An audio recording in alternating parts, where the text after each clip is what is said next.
in his diary is seen for a lifetime. So you're all looking at the same thing now. As was his custom, whenever the beagle stayed in port for his trial, he went inland. So he lives at the what's now Parramatta Road, out Parramatta, where he had lunch. And his comment on the Parramatta Road was, there was a most close resemblance to England, but perhaps the number of hothouses were a little bit excess. And he stayed the night at the inn. He was very crossed the Nepean River the next morning, went up, things was fast, and by lunchtime was at the Weatherboard Inn. In the middle of the day, this is quoting from his diary, in the middle of the day, we baited our horses at the inn called the Weatherboard. Here's where the Weatherboard Inn is, the site of the inn in modern day Wentworth Falls, not far from the railway station where people who did the Darwin walk the other day called the train up to Wentworth Falls. About a mile and a half from this place, there was a view exceedingly well worth visiting. So Darwin had actually been told about this view, and it was in guidebooks at the time. So what this shows is that this view that I'm about to tell you about, it was a tourist attraction way back in 1836. Here's a map, just to remind us where we were. So that's the side of the Weatherboard Inn. So what Darwin did was actually walk down what's now called the Campbell Creek, down to Whitby Rock. And this walk is now called the Charles Darwin Walk, and that's what we saw on Saturday. It starts at Wilson Park, just on the southern side of the highway, and it ends at Whitby Rock. And this is back to his diary. And then right at the end, after you've gone past Whitby Rock, you climb up a little bit, turn the corner. Suddenly, and without any preparation through the trees which border the pathway, and it really stops the centre for perhaps 15 feet beneath one's feet. And this was the beauty. And this is what it looked like at the time. Earlier in the voyage, Conrad Martins, an artist, had been the artist on board the Beagle. Landed in Sydney for the rest of his life and is now regarded as one of the best early colonial artists.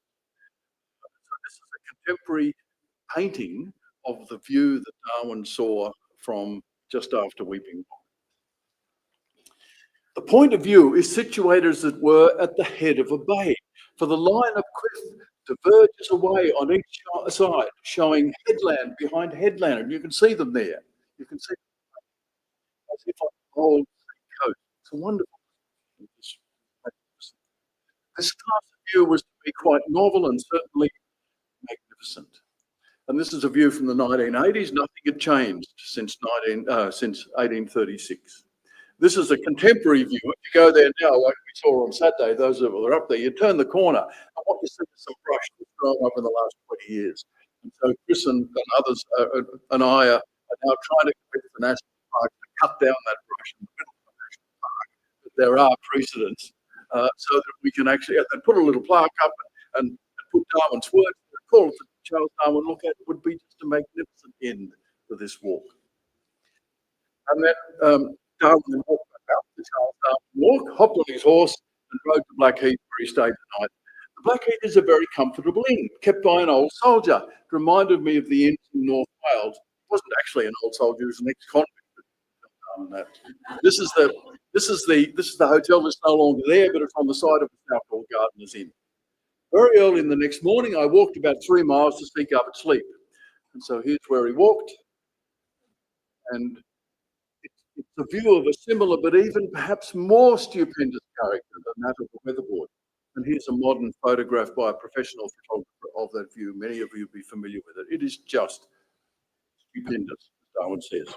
The interesting thing here is that Darwin, at this stage, even though there was talk about natural history earlier on, he was actually much more a geologist than he was a biologist at this stage. And his particular trip, there are pages and pages of geological notes that he took at the time. And when he saw these valleys, he didn't say they're wonderful valleys, and they were, and they impressed him, but he said, how did they come about? He was always asking questions, he didn't have the answers. Over the years, he came up with a couple of answers. We don't have time to go into that, but it just illustrates the type of person that he was. So the next So he walked back to Blackheath and down Victoria Pass, past Hasson's Walls, and then he did a detour to what was then a fairly new sheep station, just near Lithgow, the other side of Lithgow, near the modern town of Wallerawang, and also near Cox's River. There was a dam put over the river in 1979, and so the blue there is water. And the house where Darwin stayed, the homestead, was actually covered by the water when the dam was built. So you can no longer see the side of the house. That's where they were, right near the Cox's River. Early in the next morning, Mr. Archer, the joint superintendent of this big sheep station, had the kindness to take me out kangaroo hunting, and they went up to the Walgan Valley. And if any of you have been up there, it's just a magnificent place. The greyhounds pursued a kangaroo rat into a hollow tree, from out of which we dragged it. It is an animal as big as a rabbit, but with the figure of a kangaroo. So here Darwin's talking, if we put it in modern terms, he's saying the rabbit in the northern hemisphere occupies the same ecological niche as this rat kangaroo does in the southern hemisphere, but they're built to a completely different design. I saw crows, like our jackdaws, again, a bit like them, but not exactly the same. Southern hemisphere, northern hemisphere. Another bird, something like the European magpie. In the dusk of the evening, I took a stroll along a chain of ponds, which in this dry country represents the course of a river. This is Conrad Martin's painting of the river in the middle of a drought. And had the good fortune to see several of the famous platypus, Ornithorhynchus paradoxicus. They were diving and playing about the surface of the water, but showed very little of their bodies, so that they might easily have been mistaken for many water rats. Again, thinking of the Northern Hemisphere equivalent. A little time before this, I had been lying on a sunny bank of the Cox's River and was reflecting on the strange character of the animals of this country as compared to the rest of the world. An unbeliever in everything beyond his own reason might exclaim, surely two distinct creators must have been at work. Their object, however, has been the same, and certainly the end in each case is complete. Whilst thus thinking, I observed the conical pitfall of a lion ant. And this is what it looks like, and it's made by this little creature here, which is the larva of the lacewing. Without doubt, this predaceous larva belongs to the same genus, but to a different species from the European one. He had an entomological textbook in the Beagle Library. He compared the two. Same ecological niche, different species. Now, what would the disbeliever say to this? Would any two workmen ever hit on so beautiful, so simple, and yet so artificial a contrivance? I cannot think so.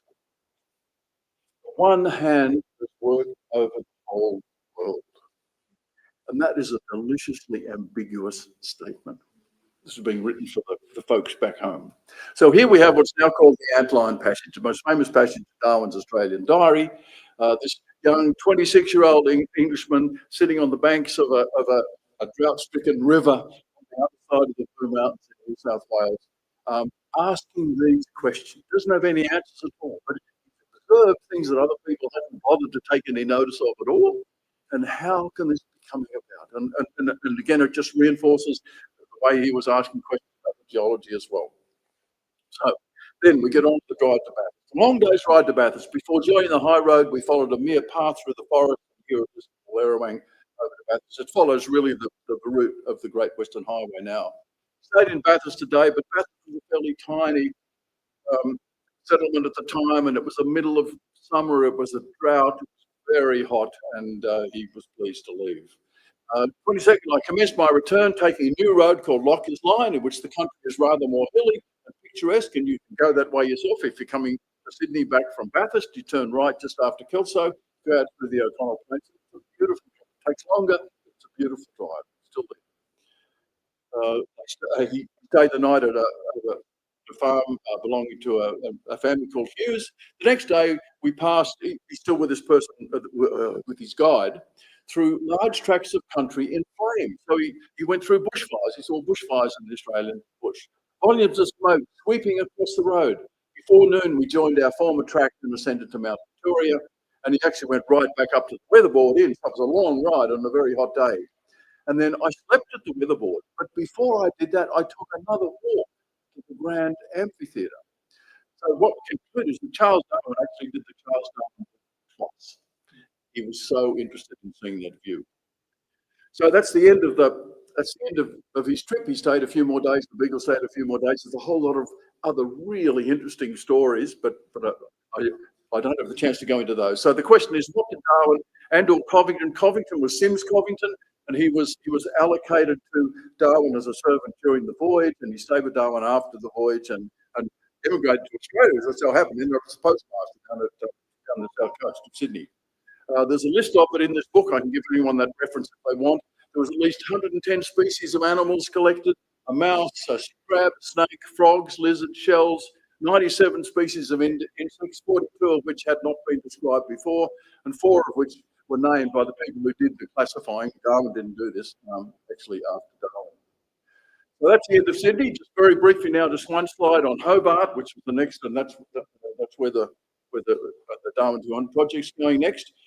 Darwin did lots of geologising down in Hobart, and Max Banks and David Lehman, both sadly now dead, they did an amazing job in transcribing everything Darwin wrote about the geology of the Hobart, of his Hobart excursions, and then working out where that was in modern terms. And so we have they've left a marvellous legacy. Darwin went caught a ferry and went on the other side, the eastern side. He discovered an extinct volcano just south of Hobart. It's now called Charles Darwin Cliff. Climbed Mount Wellington, and he went on an excursion northwest to New Norfolk. And he really enjoyed himself in Hobart. He loved the social life. He had lots of dinner parties with George Franklin, who was the young Surveyor General. At George Franklin's house, in which Darwin had the dinner party, is still there in Battery Point in Hobart. It's now a private house, used to be a museum. And one of the evenings when Darwin had a dinner party at Franklin's house was actually his 27th birthday, 15th of February. I wonder whether Darwin told Franklin that it was his birthday. I'd like to think that he did. And then he also dined with Alfred Stephen, who was a young Attorney General down there. Stephen came up to Sydney and was later Chief Justice of New South Wales. His house, Stephenville, still exists in Hobart as well. And Darwin was just blown away by the dinner parties. He also had a close encounter with what he thought was a non-venomous snake. So he pushed and prodded it and poked around, got up very close and personal with it. But it was actually a venomous snake because it was different from the ones that he was used to in the Northern Hemisphere. So that raises the question of what would have happened to Western science if Darwin had been killed by a snake in Hobart in February 1836. He took lots of geological animal specimens, and they've all been catalogued. And he much preferred Hobart to Sydney. There is a better class of society down in Hobart, and especially because there are no convicts, he means ex-convicts, in their carriages revelling in their wealth. Off to King George Sound, that was the third point of call. That's on the southwestern tip of Western Australia, the town of Albany. Albany was a very isolated and very underdeveloped place at the time, and its nightlife was nothing like Hobart, so he wasn't very impressed with Albany. He did visit Strawberry Hill Farm, he watched the corroboree, he did a lot of geologising, he collected lots of specimens. Just as the Beagle was leaving, it actually ran aground, which must have been a bit embarrassing for Captain Fitzroy, but anyhow, they waited for the tide to come up and off they went. So that leaves us now just with the last question. What was the effect of Darwin's Australian visit on his later work? Well, the first thing to emphasise is that there was no eureka moment. And he mentions other places in the world, much more than he mentions Australia in Origin of Species. But the Wallerawang passage, the Antline passage, is important. He's this young man being more observant than most of us and asking these important questions. And then the Australian evidence that he did collect was combined with evidence for the entire voyage. And then he spent the next 23 years collecting even more evidence. And as you know, in 1859, published Origin of Species. And there's 2 take-home messages from the Origin of Species. The first one is the species evolved. And that wasn't a new idea. His grandfather even had written about this, but it was still a very controversial idea. He produced more evidence than anyone had ever presented. And he produced sufficient evidence to make it just a no-brainer at all. There was no other explanation for the distribution and nature of life on Earth than that life has evolved. And he also came up with an explanation of how life could have evolved. It was by means of natural selection, but also other forces, including chance. And that's really important because what that means is that not every trait of every living organism has to be explained by natural selection. And yet so many people believe or feel under the obligation to do that. So don't let anybody ever say to you, if you can't come up with an explanation as to how that particular trait in humans, for example, arose through natural selection, then the whole business, it expresses a complete misunderstanding of what Darwin said. So that's all we've got time for. If you want any more information, there are 9 videos on a YouTube channel called Charles Darwin in Australia. You can spend 3.5 hours finding more than what I've been able to tell you today. Thank you very much.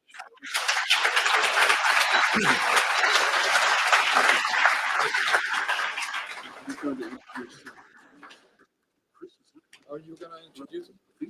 I think we have time to reflect more on Darwin. So Frank's going to introduce you and make it interactive. So if you have any thoughts, please shout out. Okay, so it's my pleasure now to introduce Chris Darwin. Chris is an adventurer and a conservationist. He was the co-organizer and photographer on the first Round Britain windsurf expedition, which was a new national record. He was the expedition leader of the world's highest dinner party, which was held on the summit of Peru's highest mountain. It was a new world record at the time, and an event that was only marred by the wine freezing and by 2 of the guests getting hypothermia during dessert. Chris is a pioneer in Australian nature conservation. He's an ambassador for the charity Bush Heritage.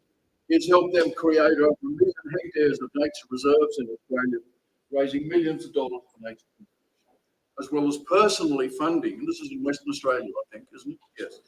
The creation of a 68,000 hectare nature reserve. So this is a cattle station or a sheep station? Sheep station, yes. And it's now a nature reserve under the umbrella of Heritage Australia. An amazing, amazing thing. He's also the CEO of another charity, the Darwin200, which is inspiring humanity to adapt to the realities of the 21st century. Very late in life, and just before he was about to die, in fact, Charles Darwin wrote, "I feel no remorse from having committed any great sin, but I have often and often regretted that I have not done more direct good to my fellow people." And I am very pleased to be able to say Chris is addressing Charles Darwin business. Thank you.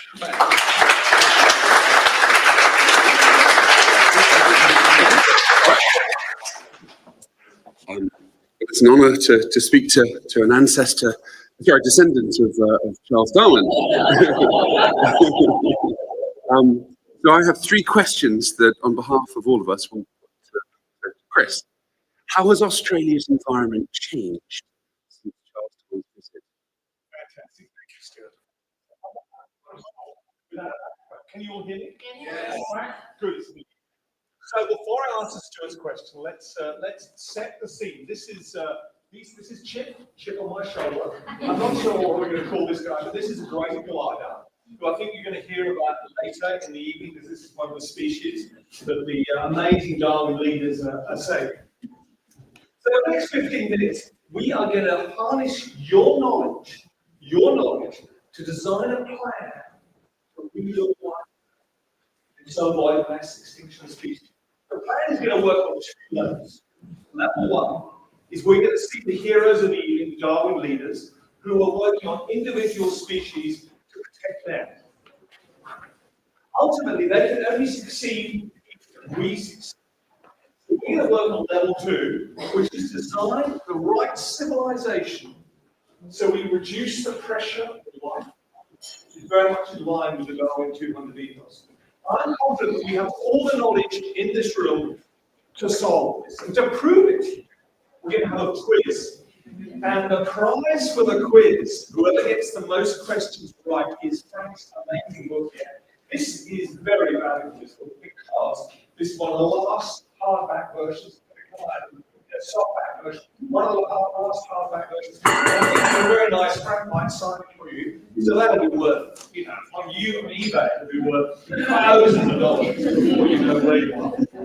So let's get into the quiz. I have 10 questions. So track how many questions you get right. I should warn you, though, Charles Darwin followed facts, even if they led into controversial areas.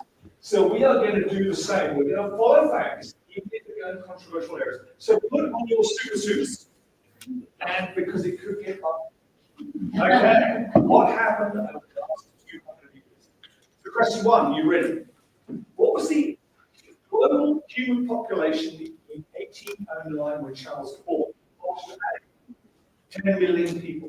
Option B, 100 million people. Option C, 1 billion. Who's going to go for 10 million? Put your hands up. Fantastic. Who's going to go for, sorry, but did I say 10 million or 100 million? 10, good. Who's going to go for 100 million?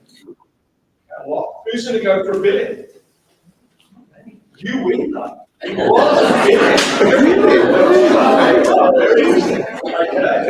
So that's good. What is the population today?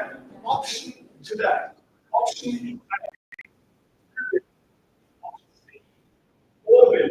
Option C, 8 billion. Who are the 2 billions? No. Well done, everybody. Good. You're good. Who are the 4 billions?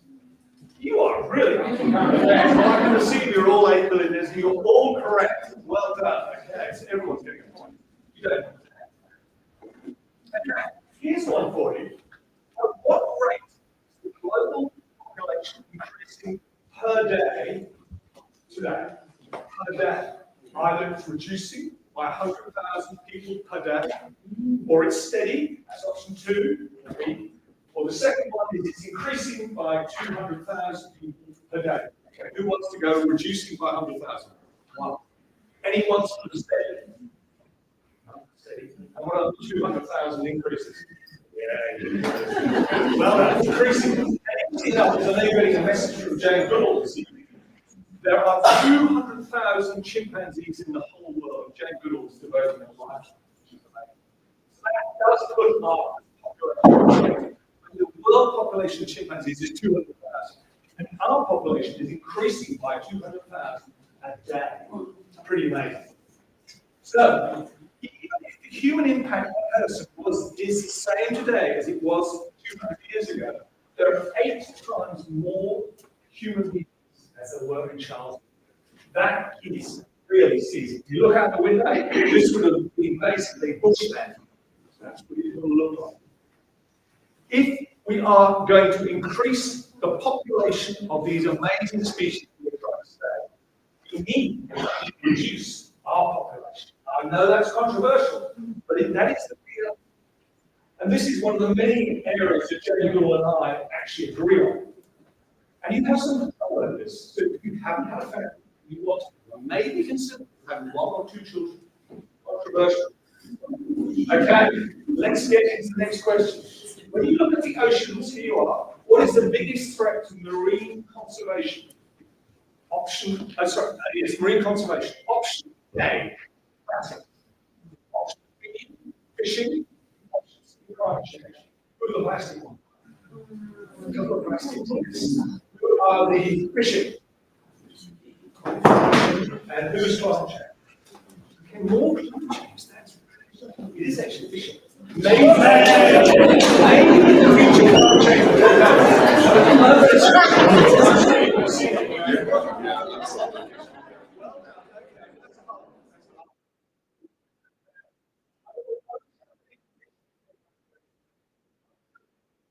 On the land, what is the greatest threat to global animals and plants? Greatest threat to animals, global animals and plants. Option A, habitat destruction. Option B, climate change. Option C, introduced species. Who's going to go habitat destruction? Yes, you're good. I would give it away. So, you're right. Habitat destruction, great stuff. Okay, here's the hard one, very hard, which will sort you out. How much since Charles Darwin was here, or substantial damage since Charles Darwin was here over the last 100 years? Option A, 20%. Option B, 40%. Option C, 60%. Who are the 20%? Who are the 40%? Who are the 60%? Yes, it's 60. It's 60, I'm sorry. I'm sorry. Yeah, I saw you. Can't agree with that. Australia is too big from the impact, particularly in the central.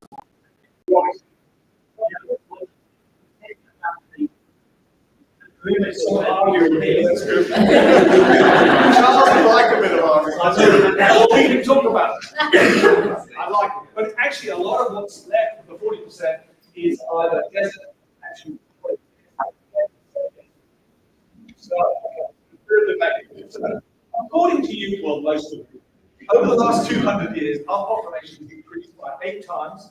It is still roaring up, while the population of most of the other species. Next question. Okay. What's the biggest threat to the biodiversity of Australia or world? Okay, good. Question 7. You ready? How much habitat is destroyed each year in Australia? Now, in an ACT, the Australian Capital Territory is 250,000 hectares. So is no habitat. Option A is no habitat is destroyed. Option B, half ACT, 125,000 hectares. Option C, 2 ACTs, 500,000 hectares a year. Which one are we going to go for? No habitat destruction? Anybody? Oh, well, how brave of you. You're joking. No, globally, that's right. So we're using the ACT as like a measure that it's bigger, it's large. Okay, so no one.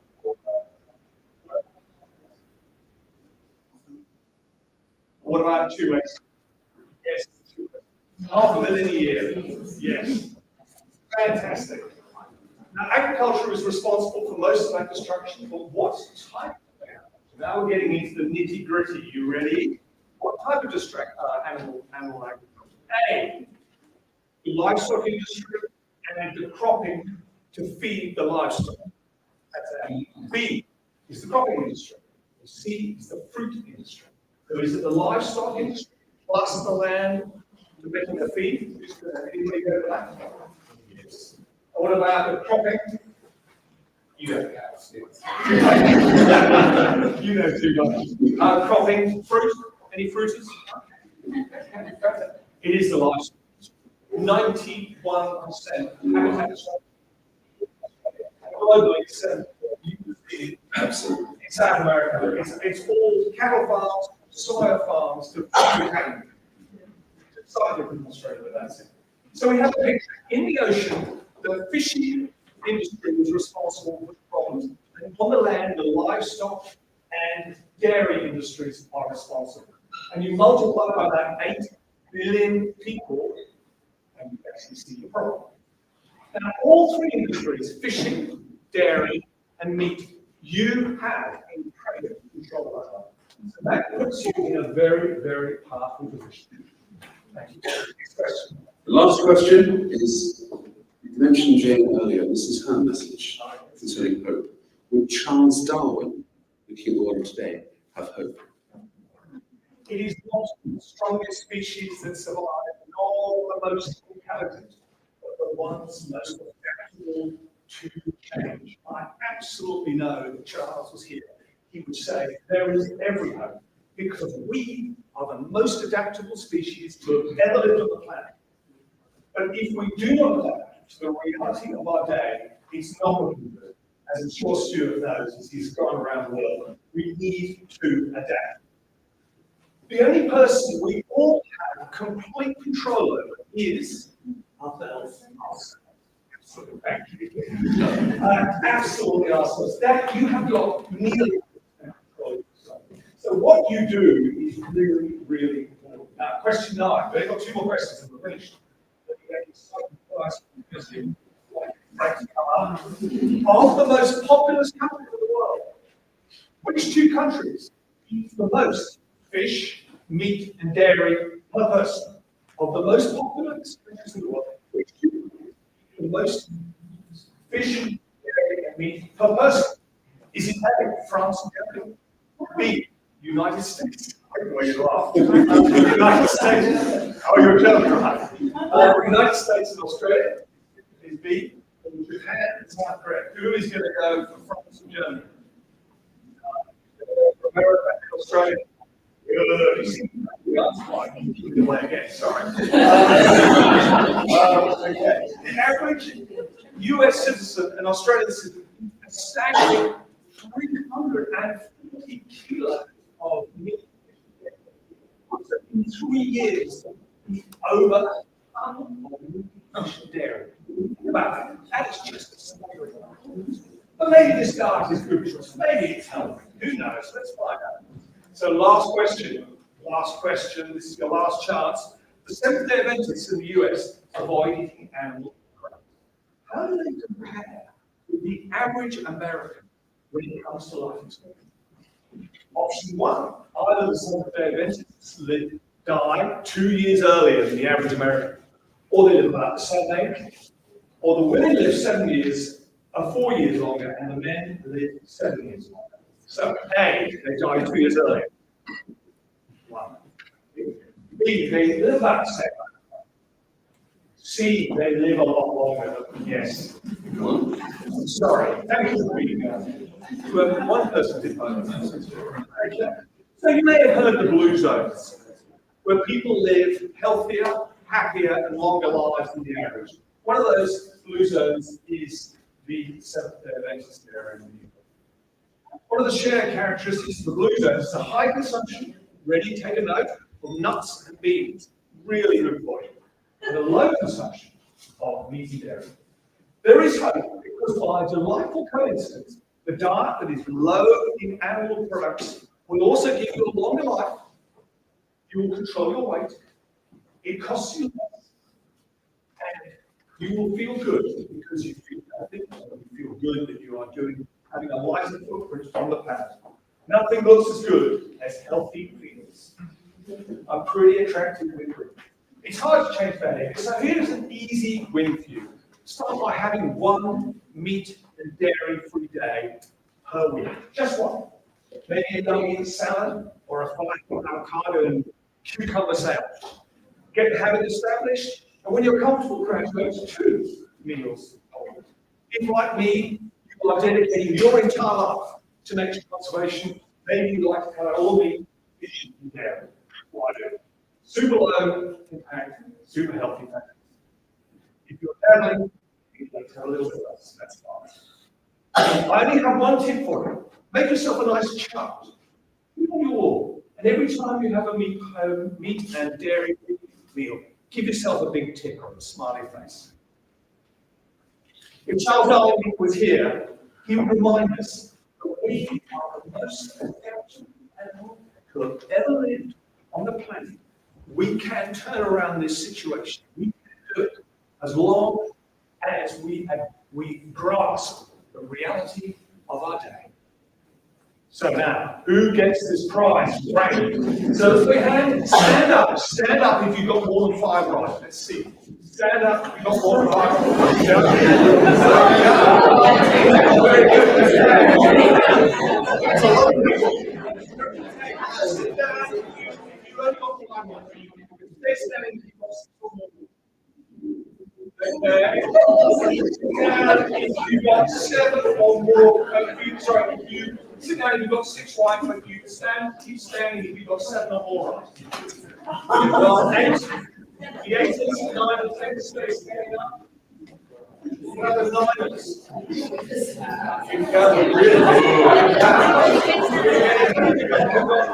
And anybody get 10 up? No one person.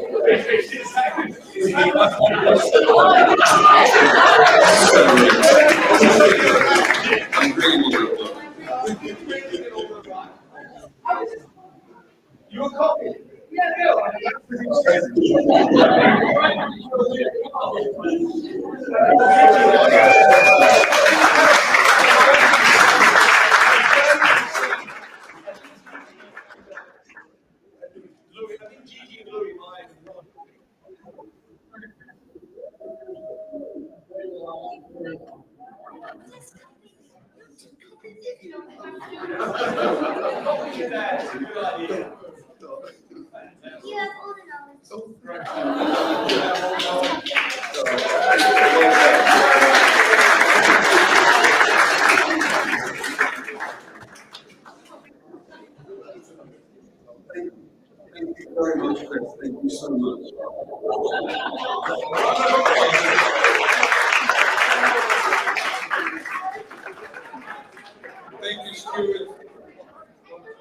Chris, for this motivational speech.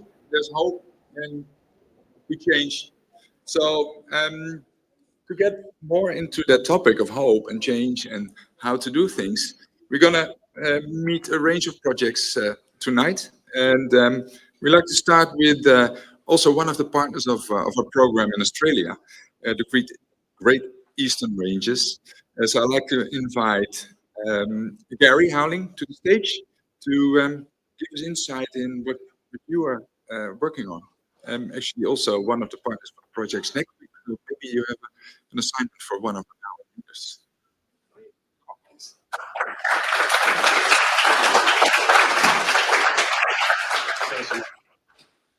Okay, I've got a big booming voice, I'm told, so if I step away from the microphone, you should still be able to hear me. Thank you to Darwin200 for the opportunity to be here tonight and to give me a rare opportunity to do one of the things that we all have to learn to do pretty well, which is ask for money. So I'm afraid I have to be a little bit shamefaced about it. Yeah, so it's lovely to see you all here tonight, and it's my absolute pleasure to be given the opportunity to introduce you to an initiative and also a specific project, and some of the creatures involved in it, very, very briefly, that are a source of hope. And I've been involved in a program called the Great Eastern Ranges Conservation Initiative since it began back in 2007. I have the pleasure and privilege now of leading a small team of our organisation, but also to work with over 250 organisations right the way across Eastern Australia. By way of quick introduction to Great Eastern Ranges and who we are and what we do.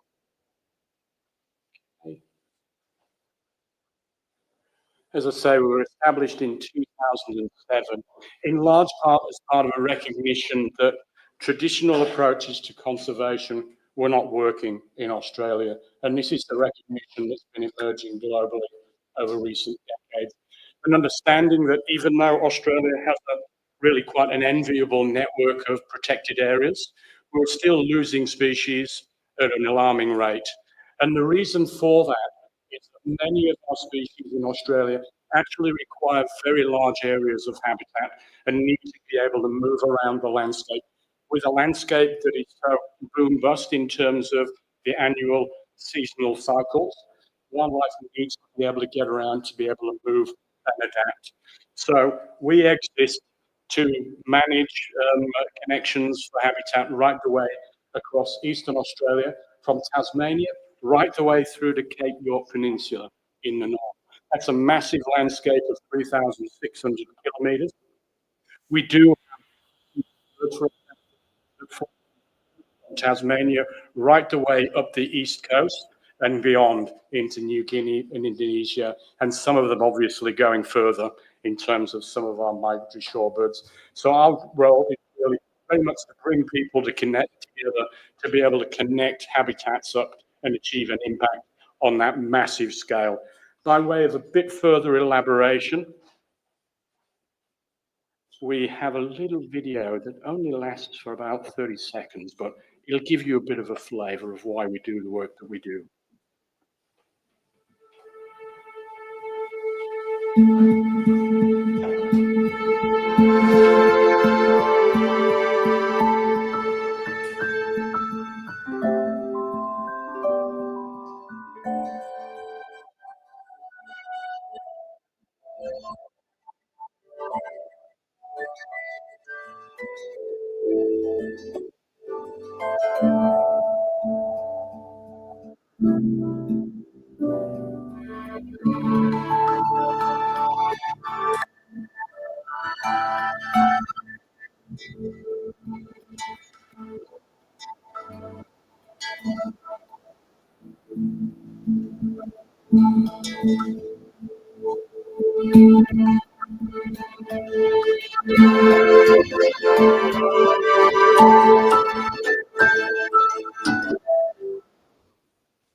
So connectivity conservation. conservation on a large scale across Eastern Australia, working, as I say, in a landscape corridor that covers a total of 3,600 kilometres from top to toes. A vast enterprise. In order to be able to achieve anything at that kind of scale and to be able to start making inroads, we are entirely dependent upon what people are doing at their local level, and then linking their efforts with their neighbours, with other communities just down the road, and also then linking up efforts across a number of regions. We do that through a series of what we call flagship programs that are very much focused on different types of wildlife movement and designing with local communities things that people can do locally to be able to contribute towards a much bigger impact than any one organisation can achieve in and of themselves. The forests and woodlands of Eastern Australia across that immense stretch, and this is a presentation all in its own, is extremely diverse, as many of you will be aware.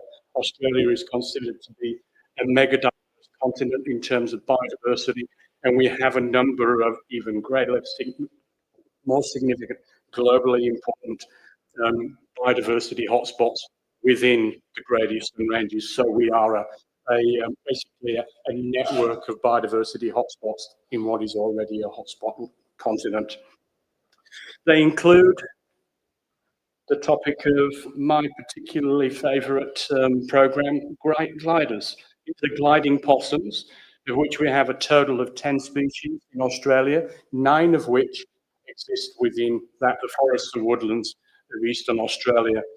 They come in all range of sizes, from the greater glider, the largest, which is about the size of a domestic cat, right the way through to the tiniest, which is the feather-tail glider, which are literally the size of a small mouse. And well, you can see there an example of one in the palm of somebody's hand. All of these creatures, different sizes and varieties in amongst, all have a common feature of having a membrane that connects the front legs to the back legs, one on either side, or they trip themselves up, and that allows them to be able to glide between trees, to be able to cross smallish gaps.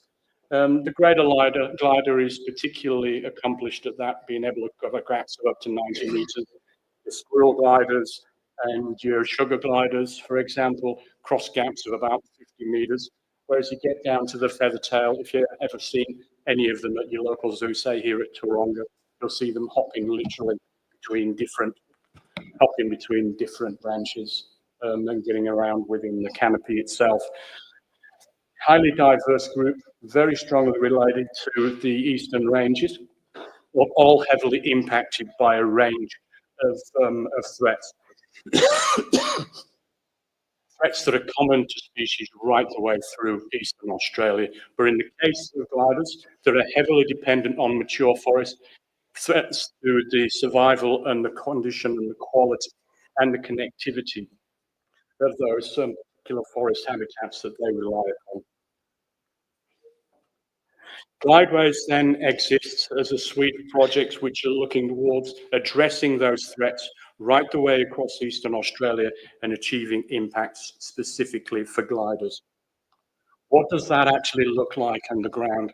Well, it actually involves identifying where are the most important remnant patches of habitat for resident gliders. Too much yakking on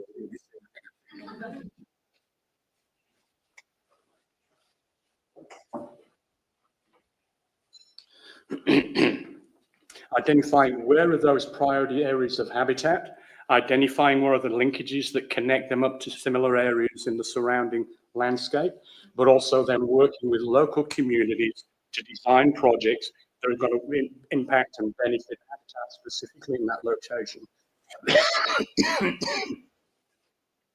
What it actually looks like on the ground is projects that do a range of things, and they're all referred to in the brochure that Stuart mentioned earlier, ranging from habitat protection right the way through to working with communities to engage communities, particularly school children and landholders, to be aware of the presence of these particular species in their landscape.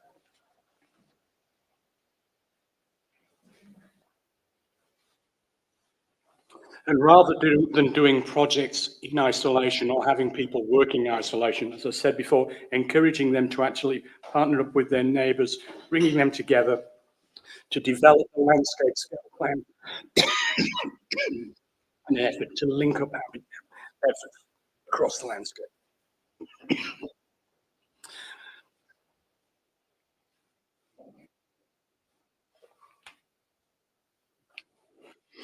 Then being able to scale up across a number of different landscapes to be able to achieve a much bigger outcome. Each of those little green blobs is a project that involves multiple landholders working in a particular landscape. I'm going to show you an example now of what that actually looks like, but hopefully get my throat back. Oh, sorry, before we do that. Also, then really scaling up to achieve a national impact by having projects operating in multiple landscapes right the way across the east. With that, I get to give my vote.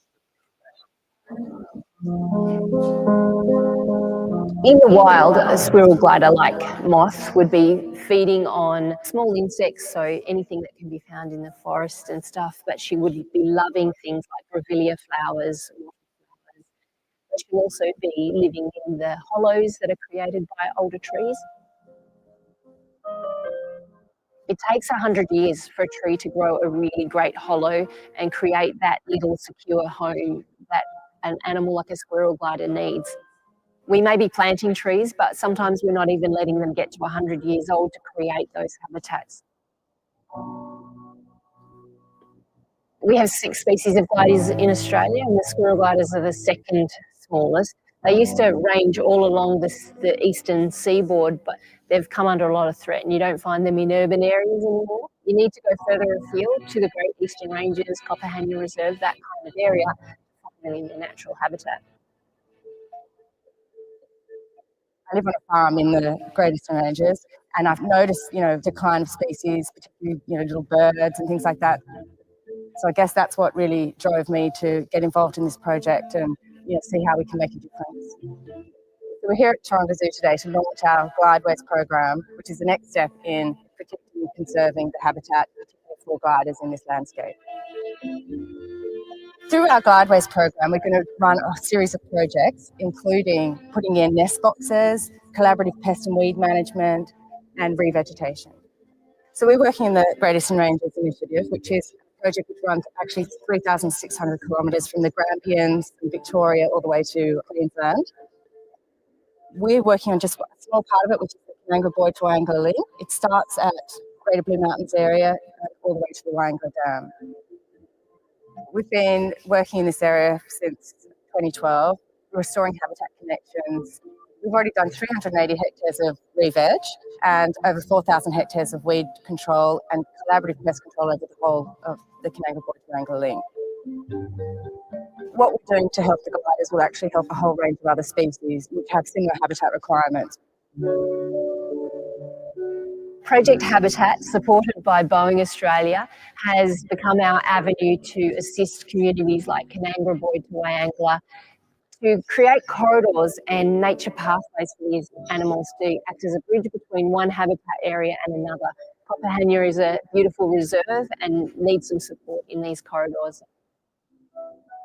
Squirrel gliders are a beautiful species. They're adorable to look at. They're so iconically Australian, but not every Australian knows about them. So we want them to have a bigger place on our map. If we can help our squirrel gliders, so many other species that rely on the same sort of habitat and resources will be affected as well. So they're doing such great things for a bigger cause.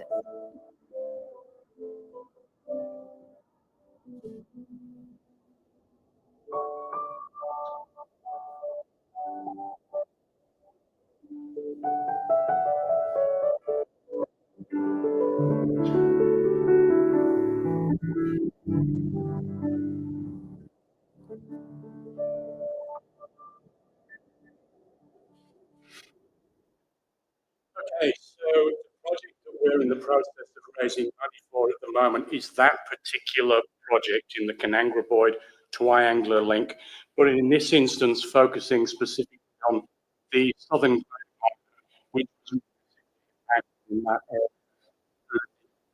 15, 20 years. Proportion of its habitat in the Greater Blue Mountains were decimated during that major fire event. We have really good data that demonstrates in real time that we lost about 80% of the population of great through that region. So it's a species that's really in under really significant duress at the moment. So with $35,000, we're looking towards a range of activities, including planting 3,000 trees, preferred feed species for greater gliders, literally any amount of money that you can provide helps us get towards that target. I think Stuart mentioned earlier we're about halfway there already. If you get that a little bit further down, then fantastic. Anything that you can give us. So please, you've all got a little bit of information about guideways on the handout that was on the chair. It includes that little QR code that we know and love so much from recent events. I've checked it. It works super easy. It only takes a few seconds to actually go on there, make a donation, and know that it will be going to a fantastic cause and some solid outcomes on the ground.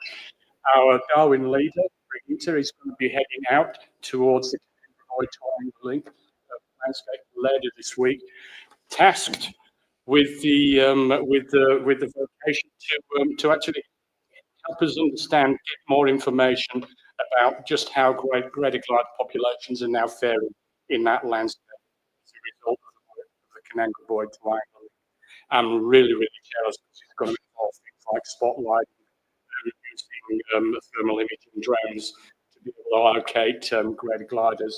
Might require a bit of a late night from time to time, but I'm sure that'll be well worth it. So, as I say, again, a massive thank you to Darwin200 for the opportunity to partner with us.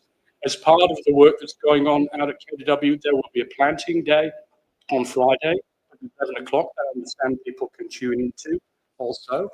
As part of having a film crew out there, they're also going to be developing a video akin to what we've got for Squirrel Glider already, but developing it specifically for our beautiful glider. So honestly, every cent that you can give to this campaign will go towards conserving that beautiful species. I'll hand back. Thank you.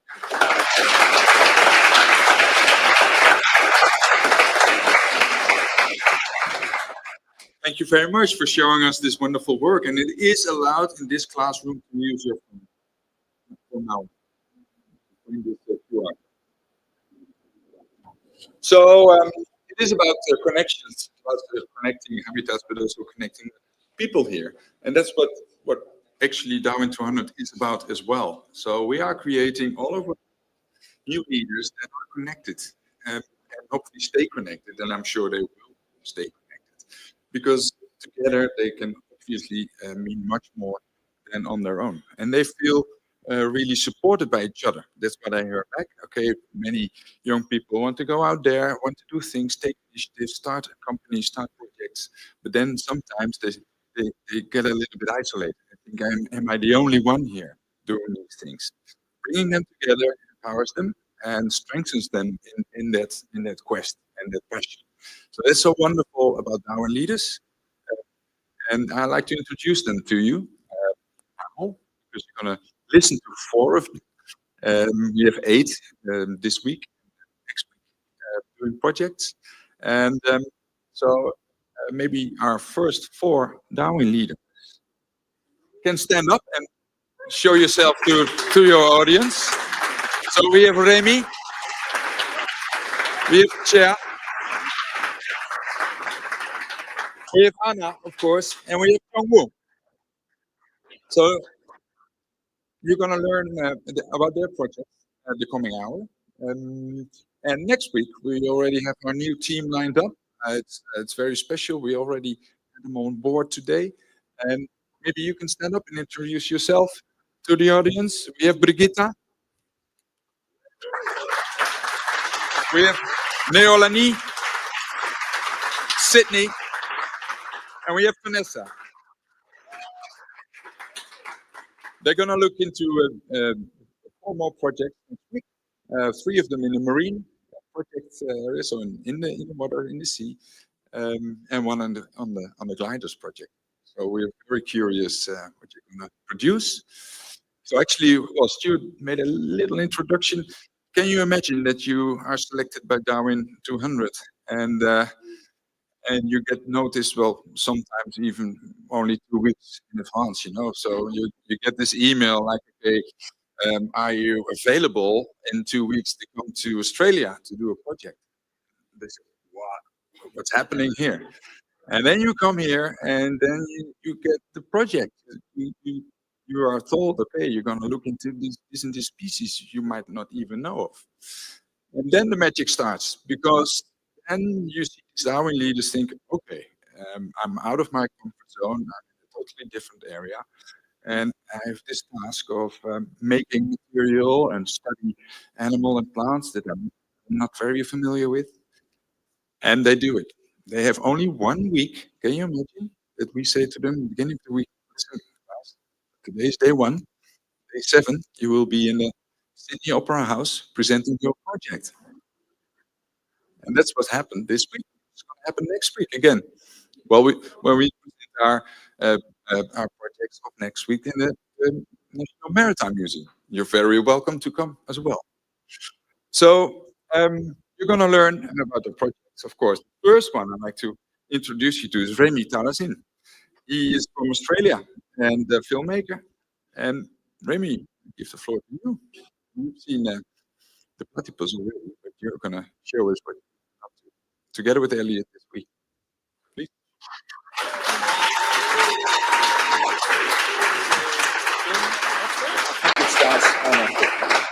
Okay. Hello, everyone. My name is Remy Tarrison. Thank you for coming tonight and listening to our project. We're going to start off with a film that Elliot and I did in collaboration with some amazing biologists, conservationists, and project leaders.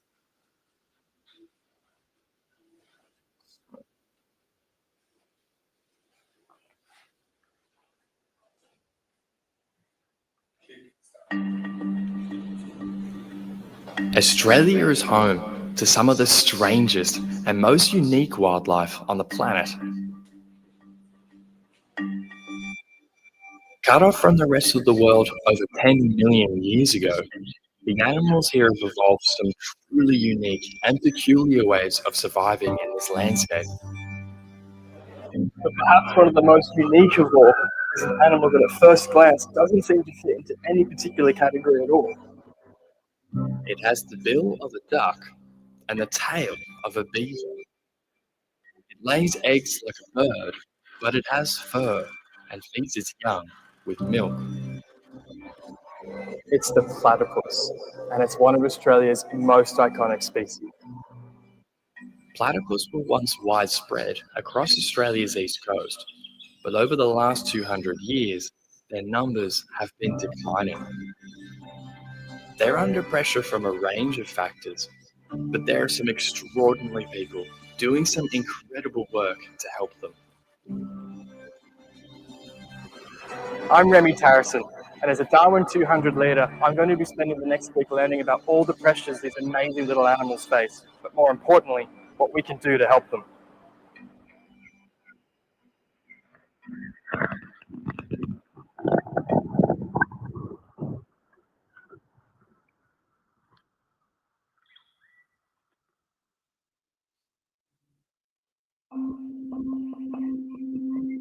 Most Australians have never seen a platypus, so to find these elusive creatures, we were up and out before dawn, and we had help. My name is Dr. Gilad Mina. I'm a researcher at the University of New South Wales, and I've been studying platypuses for almost 10 years now.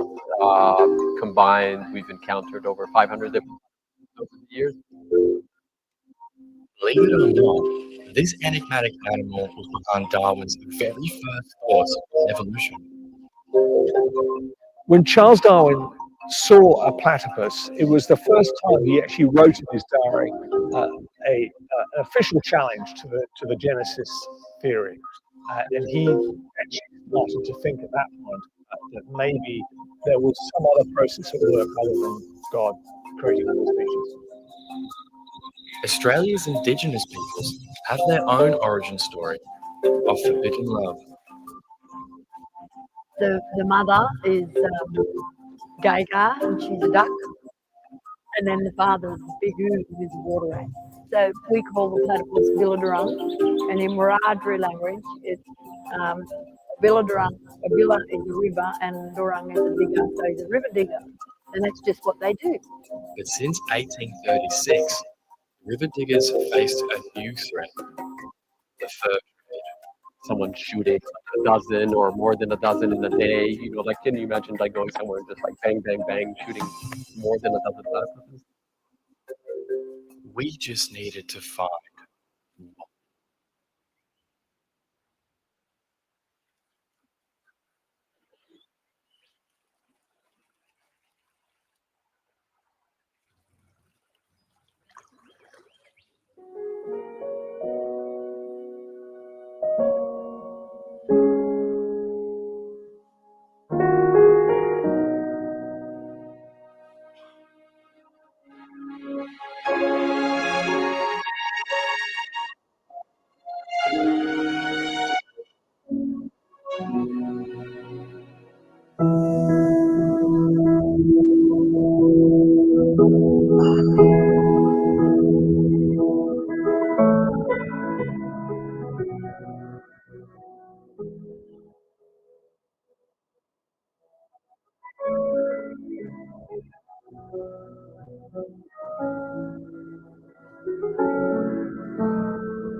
Thank you very much. Like I said before, my name is Remy Tarrison. My background's in wildlife filmmaking, but this week I had the privilege of being a Darwin200 leader, which meant that I got to make film with people doing really impressive projects. To help preserve one of Australia's most charismatic animals, the platypus, or as we've been told by the Wiradjuri people this week, Billadrung, which means the river digger. So the platypus is obviously a highly recognisable animal. Pretty well everyone within Australia and outside of Australia knows what platypus looks like straight away. But it's true that pretty well no one has actually seen one in the wild. There's a couple of reasons for that. One of them is their diurnal behaviour. They're pretty well only active at night, so you're not really going to run into them very often. The other more sinister reason is the fact that we as a species have basically pushed them out of a lot of the habitats that they would have been in. So platypus were very much around the Sydney area, but they've been pushed out from agriculture and industry, and the products of that being pollution. So platypus range pretty well all across the east coast of Australia, from far northern Queensland down to southern Victoria and into Tasmania. And over the last couple hundred years, their distribution has actually remained pretty well the same. They still live in most of the same areas, but the population density has drastically declined. Now, recently, as the 1970s, platypus were labelled as completely extinct in South Australia. So local extinctions are something that's happening, and is of course a major cause for concern. At present, the IUCN Red List has only got them marked as near threatened, and nothing more serious than that. Unfortunately, there have been a couple of different petitions to try and have them upgraded to a more serious level of concern. But unfortunately, they've both been knocked back. The primary reason for that is that the board states that the evidence provided lacked significant data to actually reevaluate their status. And so we've been working this week with Dr. Gilad Bino from the University of New South Wales, who has been working on a new project to try and increase the amount of data that comes along with platypus studies. And that is the Platypus Project. Now, the exciting thing about this project is that it actually invites the community to participate in the data collection. So it's based on citizen science. So everyday people can log onto this site and note down whether they saw a platypus in a particular area, how many they saw, and whether or not it was there. The benefit for this site is they can also log whether or not they did not see a platypus in that area, and that still helps conservationists to allocate resources to areas where they are showing in higher densities, because it's very expensive these areas. So as community members, we can go online for free without creating an account. You can just follow the prompts, it's very intuitive, and log whether or not you did see a platypus in an area. But unfortunately, this only works if people are aware about it. So the second part of good conservation is proper education. And so that can be as simple as letting people know that platypus actually do live in the area just outside of town. A lot of people are not aware that platypus, we filmed them just outside of Penrith in the Blue Mountains. And there are platypus living in Penrith, and they are living in the south of Sydney as well. And there's an incredible project that people are reintroducing them to national parks in areas close by. And educating people on the types of landscapes that they inhabit, that they live in. People are not aware that platypus lives in only a few inches of water. A creek that you might think is not enough to support life can actually still be a very valuable habitat to platypus. And of course, engaging our youth and kids. Kids are incredibly passionate about wildlife. They get very, very excited. So going for a bushwalk with your kids and trying to spot a platypus and noting it down on the Platy Project website can be a really, really effective way of helping conservationists figure out where best to allocate their resources. I would say throughout this research, and then through my own background as well, that most people do really want to protect wildlife. They want wildlife to be functioning happily and healthily in these areas, but it's very difficult for people to care about what they don't know.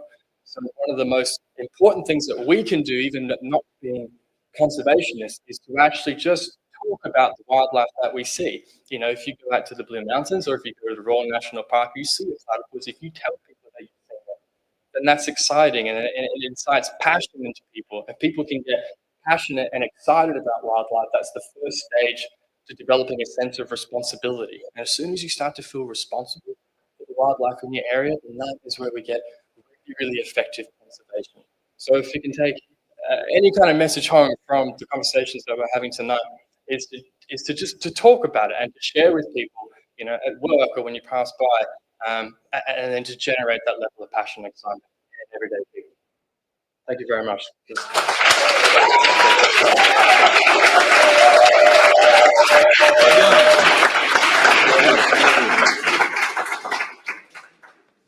Wow, wasn't that a dream team? Fantastic.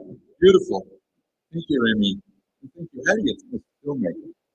So, on that note, like connecting people, making people enthusiastic about wildlife, I would like to introduce you to our next speakers. But before I do that, maybe it's nice to get to know each other a little bit. And so I'd like to have you all stand up, stretch your legs a bit. We are halfway the evening. And maybe you turn around. You turn around and you see somebody you don't know yet. Please introduce yourself.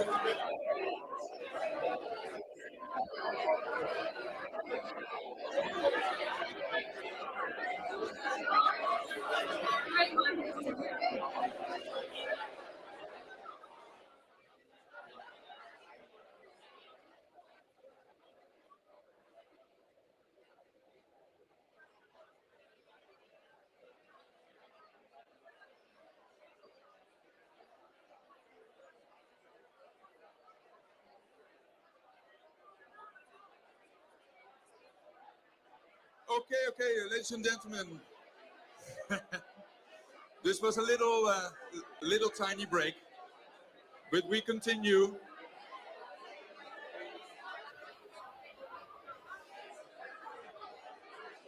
Obviously, this is needed.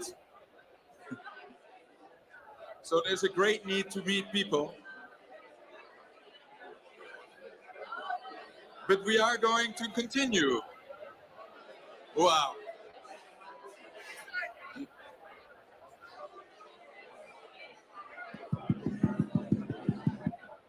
Hello.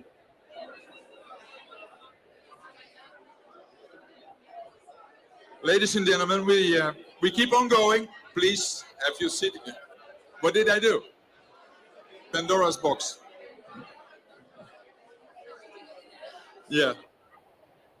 Of course. Okay. Well, it is a great need to meet new people. That's for sure. Okay, that was a burst of energy.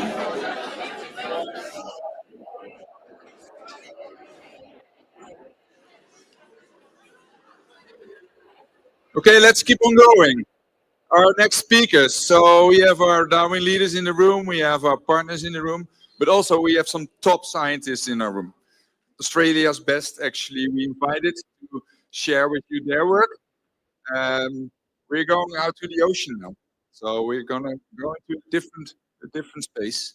And please welcome Jennifer Matthews. Jen, please come to the stage. Both of you.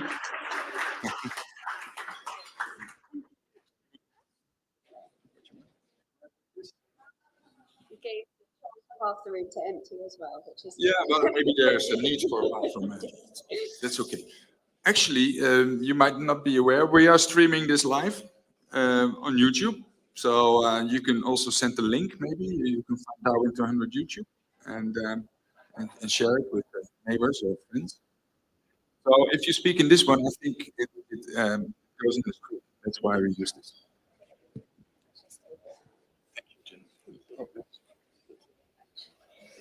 So hi everyone, yes, I'm Dr. Jen Matthews. It's an absolute pleasure to present to you today a little bit about my research, and from the iconic Sydney Opera House, where better place to do it. I'm so excited. I was a bit worried that I might contribute to the 200,000 people born today, but hopefully she stays inside. So I'm going to talk to you a little bit about another icon of Australia, our corals. So I want to acknowledge the Gadigal people of the Eora Nation, which the University of Technology Sydney stands, and also the Irukandji and Gungandji people who were a key part of our research up in the Great Barrier Reef for this research. And I want to pay my respects to elders past, present and emerging, and acknowledge them as the first scientists of the land and sea, and also welcome any First Nation people here today. So, coral reefs are foundational ecosystems with immense economic, ecological, and cultural value. Healthy reefs support about 7,000 marine species, at about a quarter of all marine life. They provide billions of dollars, millions of jobs, protect our coastlines, and are even important sources for nutrients, so medicines for Alzheimer's or cancer have actually been isolated from corals. And here in Australia, we are home to the iconic Great Barrier Reef, the largest living structure and the only living structure viewable from space. And while we can't see them from space, even Sydney has some corals, some beautiful coral gardens that we have just off Manly Heads. But what is a coral? So corals are actually part animal, plant, and mineral. The animal part is related to a jellyfish, kind of upside down. So they have tentacles that they can sting food and then they put into their central mouth. But they also are part plant. They have a single cell algae that lives in their tissue. And that algae provides them with the majority of nutrients they need to thrive and survive, as well as colours. So through photosynthesis, which uses sunlight and carbon dioxide, they provide nutrients to the coral, and in return, they get a nice, safe place to live. And also, if you look at them under UV light, then you can get these incredible fluorescent colours, and that's the algae that lives in their tissues. But when that relationship breaks down, the algae leaves the coral tissue. You can see straight through the white skeleton underneath. And this is what's called coral bleaching. It basically looks like, and they're not dead, but essentially without their algal symbionts inside, they can starve. And that is one of the leading causes of the loss of corals around the world. In fact, about 14% of the world's reefs have been lost in the last 10 years. And it's a catastrophic loss of corals in our lifetime and on our doorstep. And the corals in coastal Sydney are no exception. They experience bleaching over the last couple of years, and that's also bringing, the warmer waters are also bringing in new species that are threatening the existence of our precious ecosystems in Sydney. And so that's why there's been an international call to develop our knowledge about what enhances coral resilience or health but also to help inform conservation strategies and help safeguard our reefs for future generations. So there's been research, perhaps management strategies. It's really important for community engagement, as well as education and outreach. These are all ways that we can help to enhance the protection of our coral reefs. But really, it's just buying time. Unless we do something drastic about climate change, this is all just buying time for coral reefs. But there is one really important avenue that we can start to explore, and that is supporting their nutrition. So just like you and I, corals require nutrients to grow and to fight infections. And it's no more important when they're stressed. So like when you're stressed or when you're fighting an infection, maybe you take supplements. And the same as well as when they're babies. And being an animal, they reproduce, and when they reproduce, they would release millions of tiny babies into the water. And actually, of these millions, less than 1% survive. And did you know that it's happening tonight on the Great Barrier Reef? So, yeah, come on, corals. I'm quite glad I'm not a coral right now, actually. But yeah. But with this less than 1% that survive, we think it's most likely because they have a lack of nutrition or a lack of energy to make it through to adulthood. And again, just like humans, food is a basic need, and babies especially need a lot of nutrients and a lot of food. And so that's essentially the gap that I'm trying to fill. I'm researching whether we can help coral babies survive by providing them with a coral baby food. And if we can improve that survival rate of those millions of babies, then that provides millions more opportunities on reefs for corals to evolve to the changing environmental conditions, like Darwin. So off me and my team went to Moore Reef with Reef Magic and Great Barrier Reef Biology to feed some coral babies. We first put these tents over corals that we knew were going to spawn, and we had set up a nice nursery in our lab with a view, and then they released these eggs into the water. We catch them in that little plastic tub at the top, bring them back to the boat, bring them back to our lab, and we fertilize them. And this is actually a picture of the very early stages of coral fertilization. It's what we call the prawn cracker phase. They genuinely look like prawn crackers. So we monitor them over the next couple of days, watch their survival and their until they start swimming, and then we fed them with our own little concoction of baby food. When they were settled onto tiles, when they were becoming kind of like juvenile corals, then we could put them back onto the reef. And hopefully this is a way that we can restore entire reefs. But something else that we found that was really exciting was that by feeding them, we could actually support their swimming. So I know you're always told not to eat before you swim, but for coral babies, it's actually slightly different. The unfed ones do swim, but you feed them, they swim a lot faster and a lot further. They do little coral zoomies. And this is really important when we're thinking about reef connectivity, because if you have a healthy reef that's spawning lots of corals, and those larvae can make it through to a degraded reef, then they could help to restore those degraded areas. Really important. So what about survival? Well, when we didn't feed them in our lab environment, we had a survival rate of about 37%. But by feeding them, we managed to get 88% survival. So just simply by feeding them, we can enhance survival a lot. And this is one way that perhaps we could help our reefs to be reborn. These kind of projects, as I said, are not going to save coral reefs, but they will help to buy time and allow them to evolve and adapt to changing environmental conditions until we can get our act together on climate change. And the next exciting project for Emma and myself is to investigate whether we can do this with adult corals as well. So as I mentioned earlier, you might take nutritional supplements when you're feeling going down or a bit sick. It helps you get through those tiresome and stressful days. But we could do the same for corals. What if we could predict when we know when bleaching might occur? We could feed them with something that provides them with the energy or the vitamins lessons or the elements that they need to support their processes during those stressful times.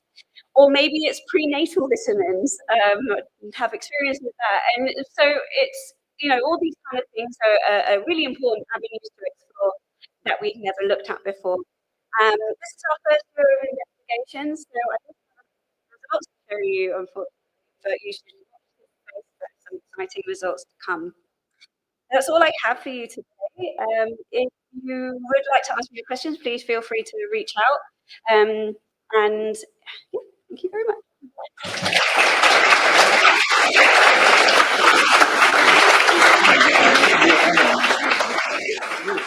Yeah, maybe Emma, you could, of course,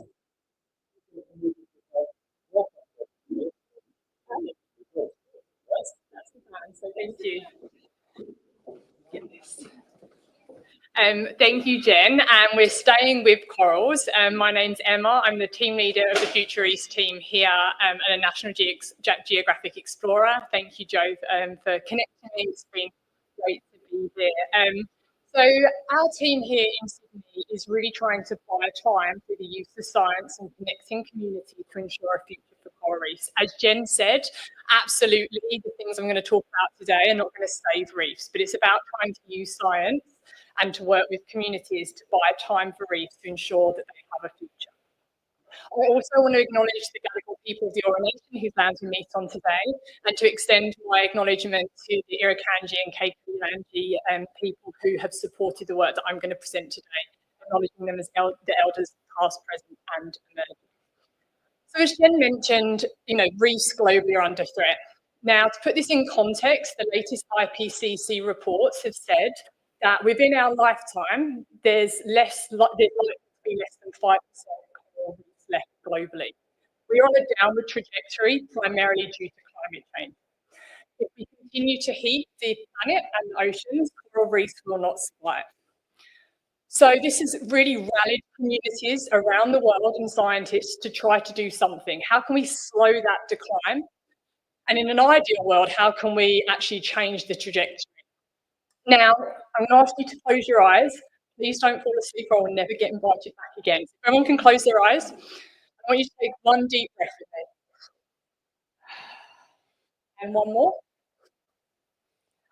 And open your eyes. Thank you for falling through. So one of those breaths was only possible because of algae in our oceans. 50% of our oxygen comes from the oceans. Now, of the oceans, healthy coral reefs, they only cover less than 1% of the ocean, but support 25% of marine life. So our health and well-being is inextricably linked to the health and well-being of coral reefs. And if you need further convincing of why we should be concerned and alarmed about these statistics, is that 1 billion people, many of the poorest in our societies, fundamentally rely on coral reefs. So if we lose reefs, 1 billion people that are displaced. So we have a social, environmental and economic crisis on our hands. So as I mentioned, our team's trying to do something to try and contribute knowledge to support survival, cover a range of different topics. I'm really going to be focusing on some active intervention. We study conservation, we study cellular biology, but I'm going to talk about a community project today. And that's the Coral Nurture Programme. So in 2016 and 2017 in Australia, we had the first back-to-back marine bleaching event on the Great Barrier Reef. Over 50% of the Great Barrier Reef was impacted, and we lost 30% of all corals. Now, if we think about, the Great Barrier Reef is the size of Italy, 30% was lost in a 2-year period. And we're continuing to see bleaching events. 23 and 24, we saw the fourth mass global coral bleaching event. 70% of the world's coral reefs bleached. So this isn't in isolation here in Australia. So in 2017, after this bleaching event had occurred for a second time, we spoke with the traditional owners and the tourism industry who said, we want to do something. We are seeing the impacts. How can we work with science to do something? Not at the scale of the reef, but at high value sites. So that was really what led to the formation of Coral Nurture Programme. And it's a simple design. It's that we collaborate, we speak, we learn from each other. Science can bring in the technology, but if we don't have the local knowledge of the sites and what's gone on there, it's not going to be effective. I love what we heard earlier about the glider project and how you can increase scale by connecting these different projects. And that's exactly what we're trying to do, working with the people on the front line. How can we use science to support them to amplify the impact that they can have? So we're doing that through optimizing how do we grow corals, how do we integrate science into that practice, but importantly, how do we ensure that what we're wanting has the best chance of surviving future conditions, particular temperatures. Now, we have to make choices. The reef's the size of Italy. We don't currently have capacity to restore at that scale. So there's different ways we could do this, and what we look at is at high value ecological and economic sites. Now, tourism sites provide a great avenue for us to do restoration because the boats are already going out to the reef. Economics of restoration don't work, but when the boats are already going there, if we can get additional staff onto the boats to do restoration, then it's a way that we can make it more cost effective and sustainable. Now, one of the first challenges we had was actually how do we get corals back on the reef in a way that we can do it during a tourism or a traditional owner ranger day. Chemicals and adhesives were not an option because of health and safety, so we had to design a clip. So we designed and patented this clip called really simple. We've tested everything from the impact of the metal on the reef to the bacteria to try and ensure that there's no detrimental impact. And this clip is now being used in over 20 countries by practitioners around the world to try and put corals back onto reefs. We then also had to look at how do we get coral material. So we have coral nurseries. Sometimes we use them, sometimes we put the material back out. Now I'm going to talk more about the nurseries because what this gives us is an opportunity to maximise the high value biodiversity that we need, and I'll come back to that. I want to kind of reiterate that the sense of community is fundamental. From the get-go, it wasn't about science coming in and saying, we think this is what you need to do. We've got a really great idea. It was actually listening to the community and saying, what do you want? What are your sites? How can we support that with the science that we have to offer? And really working out a system that could be collaborative and work. And then ultimately to increase scale by working as a network. So we have ranger groups and tourism groups along the Great Barrier Reef that we work with, and together we're able to increase the scale through those partnerships. Now, as I mentioned, we have to ensure that what we're planting has the best chance of surviving into the future. And there's a few ways that we're doing this. So one has been to look naturally to nature. Corals are amazing. If we give them a chance, they're really tough and they actually really adapted. So I spent my PhD on this topic and I got a National Geographic grant in 2017, and it was to look for naturally tolerant corals on the Great Barrier Reef. And we found that corals can survive in mangrove lagoons. Now, the reason this was interesting is mangroves are very hot, hotter than it's predicted to be in the ocean in the year 2100. It's more acidic than it's predicted to be in the year 2100, and it has low oxygen. Those are the three big stressors that coral reefs are having to contend with climate change. Yet we find corals living daily in those conditions. They've adapted to those conditions in these systems. Why? How? So that's what I've spent my career trying to understand. Now, to show you the extent of how tolerant these corals are, we've done a series of transplantation experiments, moving these corals from the mangroves to the reef, from the reef back to the mangroves. And if you look at that picture there, you can see that at 39 degrees, it's really, really hot during the experiment. We were able to actually see that the mangrove corals didn't bleach. So the reef corals all bleached. They were actually dead by the end of this 24-hour experiment, but the mangrove corals persisted. And we've done longer-term experiments and seen that they can survive these really hostile conditions. So that's great. We could try to understand these corals and see if we could use them in restoration practices. But there's not many mangrove corals around the world, and that gives us a very limited pool that we could use. We could try to grow them on nurseries, and we are doing that. But again, there's not many of them. So we wanted to say, well, what if we actually just look naturally within the populations that are on the reef? If anyone's a diver here or you've gone out and seen corals during a bleaching event, you'll see that there are always some corals that are bleached generally. What if we can predict those ones ahead of time and grow those ones in nurseries, not just to increase those ones, but if we have the same species, two individuals that are highly tolerant next to each other in nurseries, we can increase the likelihood that they'll reproduce and that we can get heat-tolerant genes into the population naturally. So myself and Jen have a student, Hadley England, who's up here, who designed a device that allows us to rapidly screen corals using about a fingernail-sized piece of coral, and we can predict thermal tolerance. We can try to see which ones are more thermally tolerant. we've actually used this ahead of a bleaching event, and we found that actually what we predicted to be the winners were the winners during a stress event. So we've got quite a lot of optimism in this device, helping us inform practice within our restoration activities. Don't worry, if you're not a graph person, this is totally fine. But basically, this is some work that a PhD student did. And what you can see is that each of those kind of histograms you're seeing is a spread of thermal tolerance of a coral within a reef. Now, if you're restoring a site that has that top, that red there, you're going to want to make sure you're towards the tolerance towards the 39, up this end here, rather than down the other end. If you're growing up those other corals, then you're not really adding a lot of thermal tolerance to that system. So this is an example of how we can use this device to try and make sure that the effort that's going into restoration is increasing our chances of getting highly tolerant individuals. Now, what's really interesting is that when we look across reefs, the red dots you see there, they're the highly tolerant individuals. We find that across reefs, we do find these 10% of highly tolerant individuals. So it shows that if we can use technology to help inform our practice, we can kind of increase the likelihood of us getting those tolerant individuals. Now, if anyone's into financials or banking or investment banking, I kind of consider the restoration portfolio the same as that. We would never invest all of our efforts or strategies just into this. Absolutely, we need to maintain biodiversity, that's crucial. But one part of our portfolio has to consider how we can increase heat tolerance, and this is some of the work that we're doing. So just to wrap up, this is just some stats of some of the work that we've done with our partners.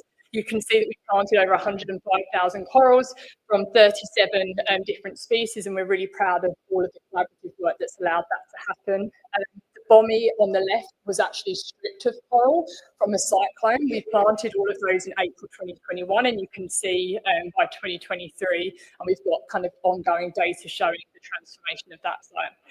So thank you to Darwin200 and all of the leaders. It's been great speaking with you, and I'll answer any questions later if you have them. Thank you.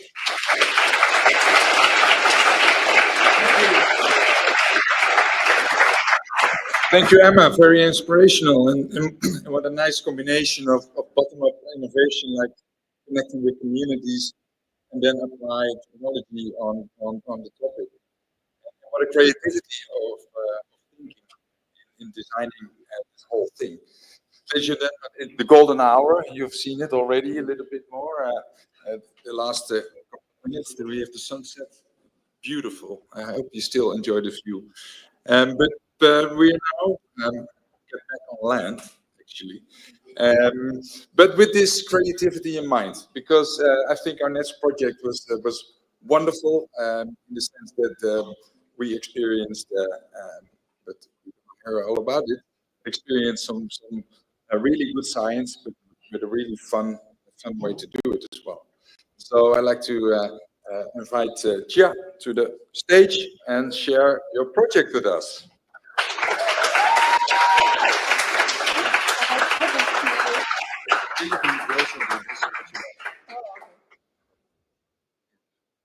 Okay. Hello, my name is Jia, and I'm from Taiwan, and I'm one of the Darwin leaders today. Okay, so today I'm gonna talking about a species who is in danger and what are people doing to help. So the species I'm talking about today is koala. Koala is cute.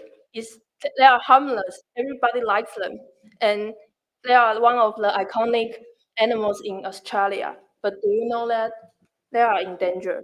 And due to the bushfire, I believe many people knows about the bushfire.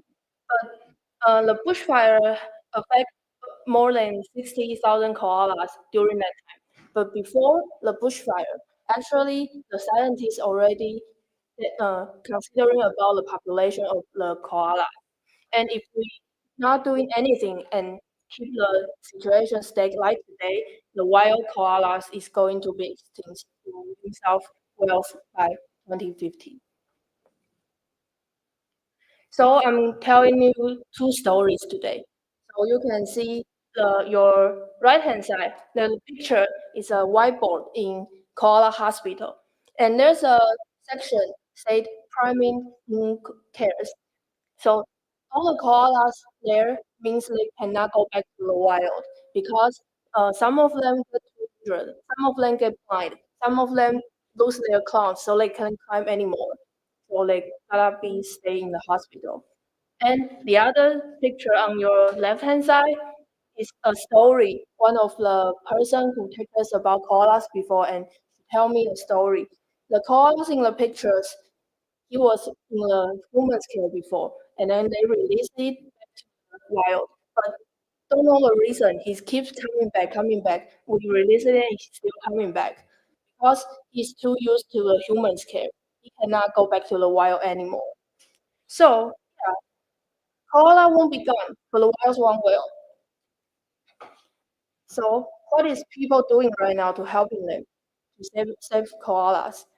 So I'm showing you a short film which my partner Jordan and I make to tell you about. There's some group of people that are doing some interesting things right now.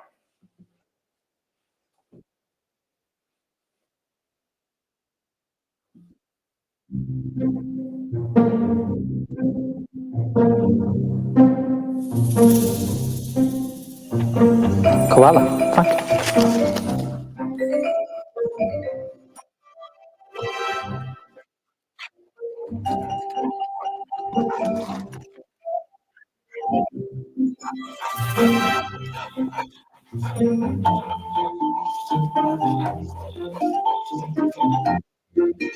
Koala.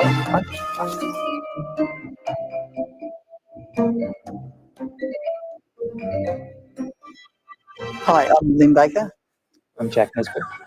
And Brad Nesbitt, and we are Canines for Wildlife.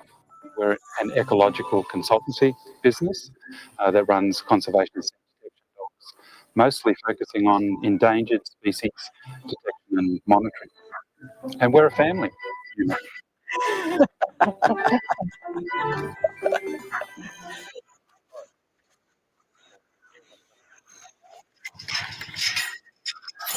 What are we doing today? We're doing a scat survey to see what the activity is like for our local koalas here. See what trees they've been using, and if we can get fresh material, we'll collect that for genetic analysis. Koala.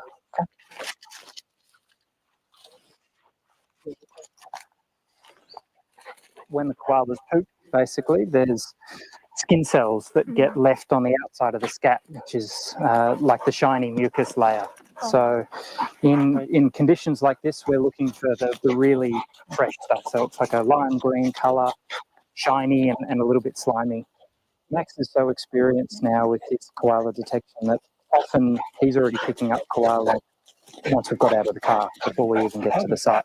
So he knows they're here, but it's more about finding the scats themselves. And so those he can pick up from up to 25, 50 metres in really good conditions. The beauty of the dogs is it allows us to see where the koalas have been in the past. So depending on the conditions, we can see up to a couple of months which trees the koalas have used and how they've moved across the landscape and how they're using the habitat. We're not disturbing the koalas in any way. So we're interacting with the scats they've left behind to collect genetics from blood, for example, or tissue samples can be really stressful for koalas to either get them out of trees or to trap them. Being able to sample them in a non-invasive way is really positive. Koalas are looking for a very specific element of those trees, and their sense of smell is so incredible that they can discern which trees have more toxin or more protein, and so they're looking for the trees that have the most protein and the smallest amount of toxin. And so even trees in the same species can have differing amounts of these toxins and proteins, and so the koalas themselves kind of tell us which trees are the best. Hey.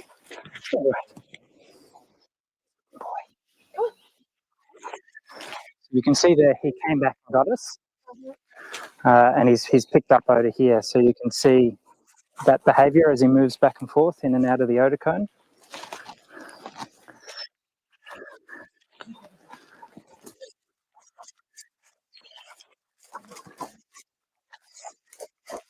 You can see see how excited he's getting. So this is some of the behaviour that we look for, and then this is an indication. So this is him telling me that he's found something. Wait.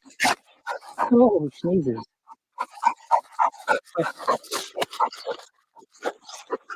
You can see this one here is really nice and fresh and still slimy. This shiny layer on the outside is what we're trying to protect. So that's where the DNA material is. That's about what we would normally collect as a genetic sample. The data can tell us a huge amount, basically. So it gives each koala an individual fingerprint, so we can identify individuals, tells us about their disease status and their relatedness to one another and the health of the population as a whole genetically. This is the information that has come back from the genetic analysis, and so these are all of the samples these are all individual koalas. The minimum population size for koalas in this area is about 140. So if we get any breaks in this forest and populations become isolated, they then drop below that minimum viable size and so then become threatened as a population. So even just losing one of these connections and losing one koala, and especially a breeding female, can have quite a big impact to reducing the future of koalas in that area. Here are areas that are managed by state forest and are open for logging, and some of these sections are being logged at the moment. These coastal forests can be quite prone to bushfire, and likewise coming down from the mountains. And so having these connections gives the koalas somewhere to go when we have these really terrible conditions. So if we have a fire coming from one side, it gives them somewhere to move. But when we create these barriers and these breakages, one fire can be enough to wipe out koalas if it is particularly severe. And so maintaining these connections to be able to give them somewhere to go and some refuge. I think what we hope is that the data that we provide to our environment managers, the government and non-government organisations and our clients help them to make better informed decisions and ultimately assist in securing a sort of a healthy environment for native wildlife into the future.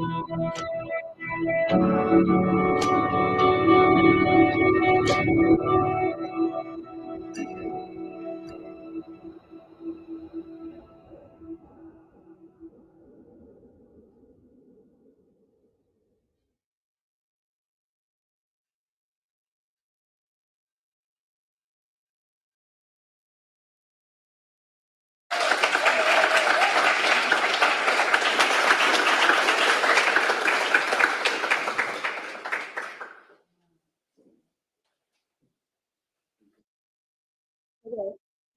So this is what people doing right now. But how's the future looks like? There isn't has a solution can solve all the problem right now. If I can find one, I won't stand here. I will be a biologist. So right now I'm giving you different other perspectives from all the people who are very care about koalas in different groups. So first, koala hospital. They say we can do lots of things to save koala easily. Like the first one, just slow down your car when you see the sign. Because koala, they don't have side views, and they will see a tree, they will go there, they just go out. And you can see that in the video. They actually walk very fast. And then when he's running and cars don't speed up, that's what the car accident happens. Yeah. And we also can do lots of things easily to help the climate change. So the climate change affect the habitat, and the habitat make the koala extinct. So we all can do lots of things to help them. And secondly, there's our protester who is fighting for the koalas right now, and they are living in a tent in the forest where should be the Great Koala National Park, but they are still opening for logging right now. So the protester says we should stop logging because they don't have place to live. They don't live. And we also need to protect the diversity of the trees because there are many different trees they eat and they get different nutrition from that. And also, like I like pasta, you like burgers. They have different flavor. We should let the koala choose what they want to eat. Yeah. And the last things, the protesters mentioned about that they don't agree the ideas about breeding center is the solution. They feel breeding center isn't a solution to solve all the problems because if we uh, if we get the bird and help the koalas, but where if there's no forest, where should we put them after? And also, the ideas of people start to thinking like after the bushfire, we got lots of attention for koalas. So people start to donating money to the hospital, breeding center. And people start to thinking like, okay, we donate money and the breeding center is established. So the problem solved, but actually it's not. Okay, so this is the protesters' point of view. So let's think about breeding center's point of view. Actually, breeding centers, they are some group of very pure care about koalas people. They just want koala to survive. And lots of them are from lots of them was the firefighter from the bushfire. And they actually helps and rescue lots of koala at a time. And one of the breeding center established, one of the reasons is education people more. Like Remy just said, we need to educate people more, let people talk about it so we can know more and change more. And also, because the population of koala is decreasing right now, so the emergency problem is we need to grow their population. So, in my opinion, breeding center isn't a solution, but it is an emergency treatment. So, I hope some days, in the best case scenario, we can let the breeding center become just a phase and let them complete their mission and let the koala go back to their wildlife. So thank you for listening. This is my presentation.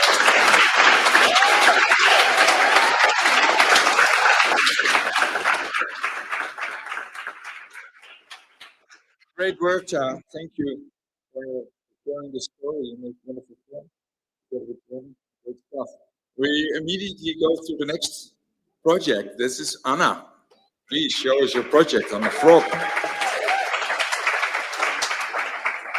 So we challenge, of course, the Darwin leaders not only to make 3 films about the past, present, and future of a species and conservation, but also try to develop maybe their own vision or their own message. And I think Anna, you have one. Thank you very much.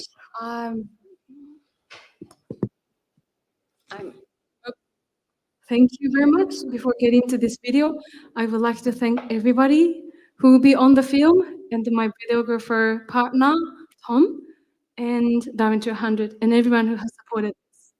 So sun is going down, and I'm here. Now I'm coming to realize that this is real.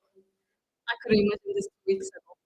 So yeah, I would like to show you the video before getting to the presentation.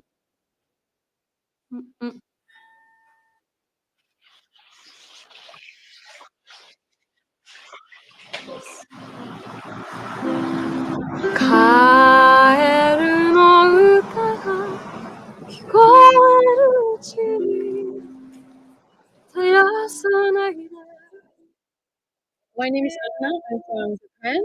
I'm here in Australia, New South Wales.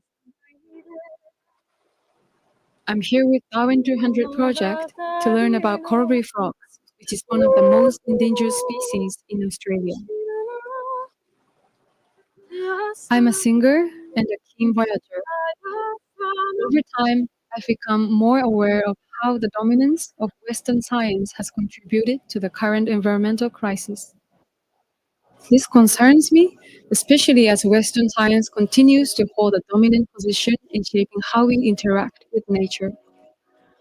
Passion has evolved towards the intersection of science, ecology, spirituality, and culture. This perspective recognizes the interconnectedness of all life without placing humanity at the center.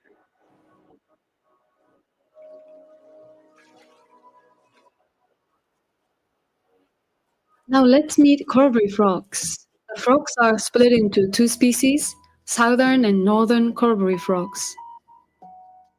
They are one of Australia's most iconic species, frog species. They are very easily recognizable with their stripes and patterns, the yellow and black. Everyone knows about them. And they're just, I guess, a very different frog too. They're a walking frog, so rather than a hopping frog, these guys walk amongst the moss. One of their unique features is their vocal sound.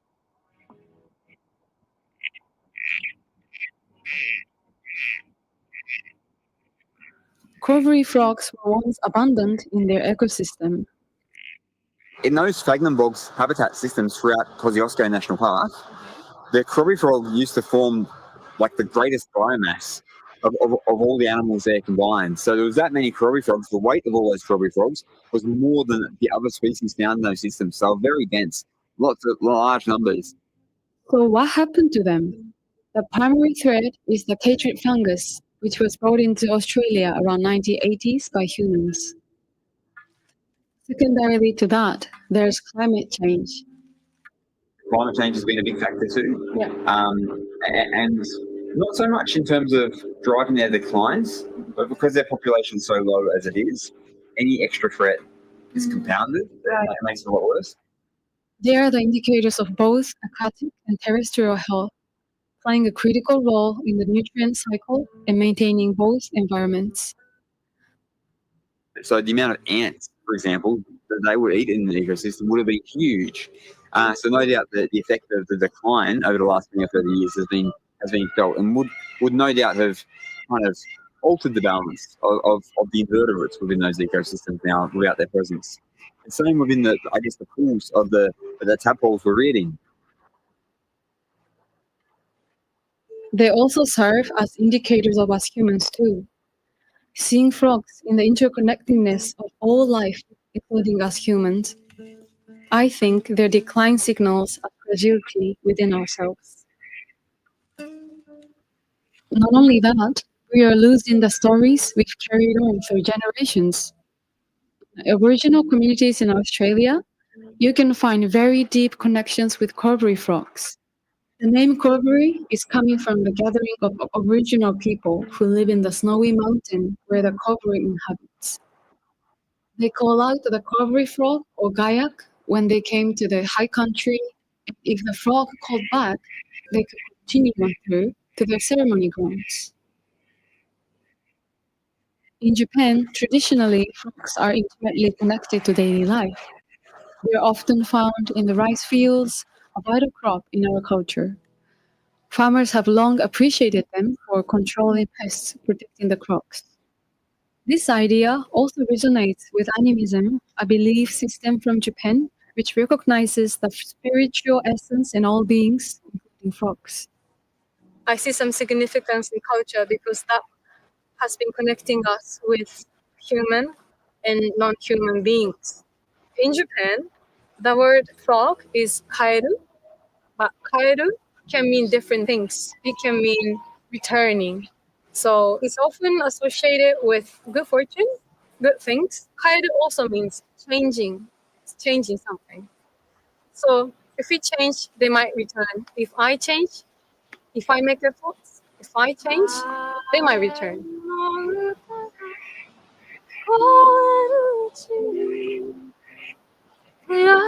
Let us be in awe of the dynamics of this world where nothing is disconnected, but rather everything is deeply interconnected with all beings, from frogs to the trees to the microorganisms.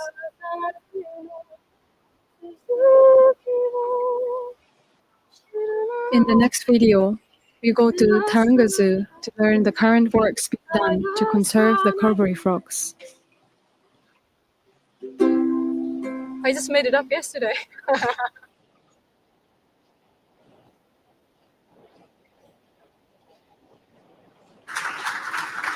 so much. Sorry.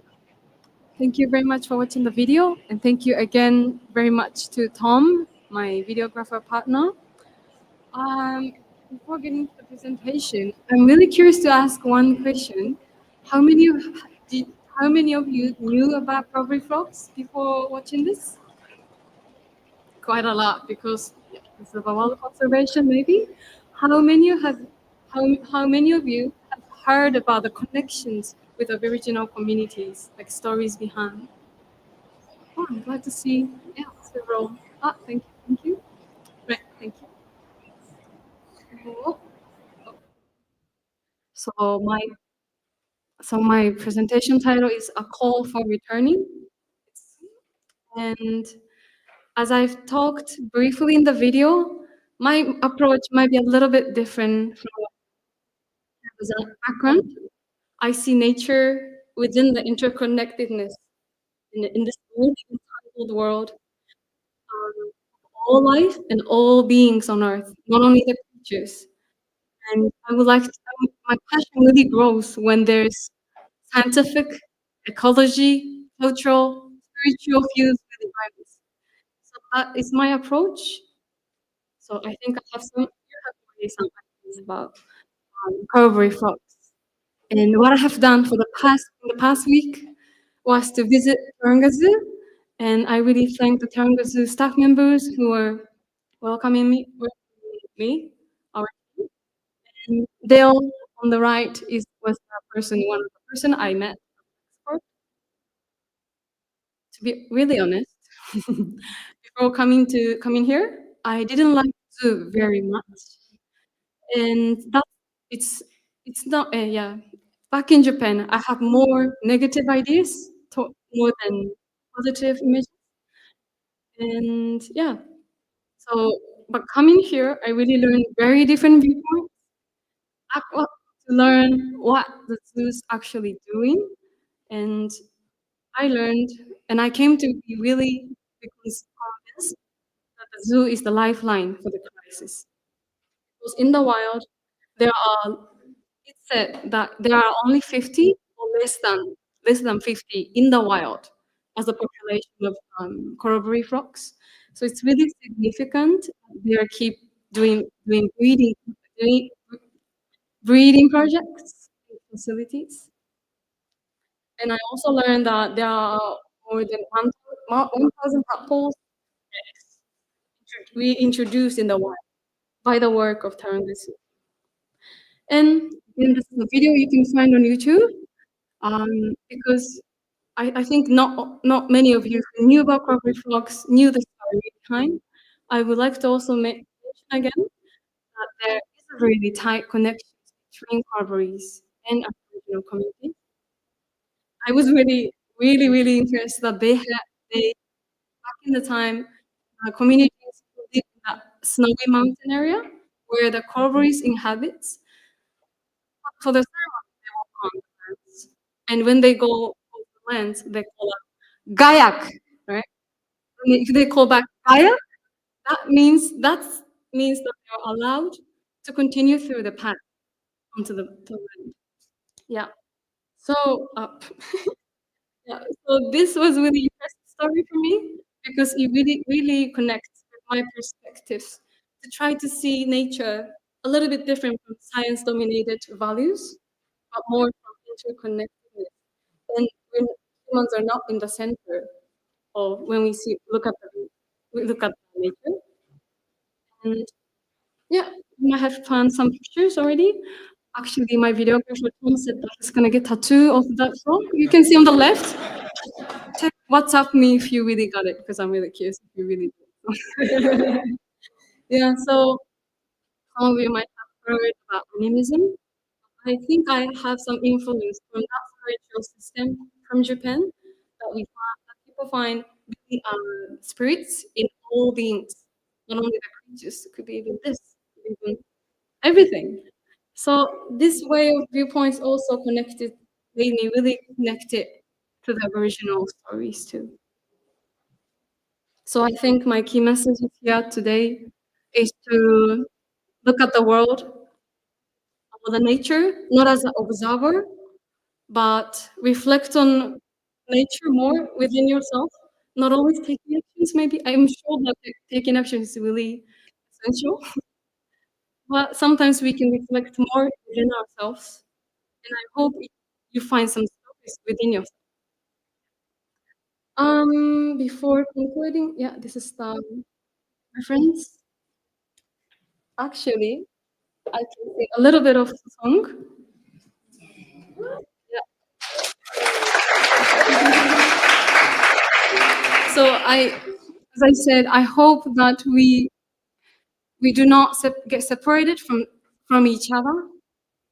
Any ideology or nature, we're not the of anything. We're just entangled with everything. And I hope that we evolve together, like evolution, but evolve all together with each other. And that's the song. This is a song I was, yeah, inspired by one of the Japanese old songs.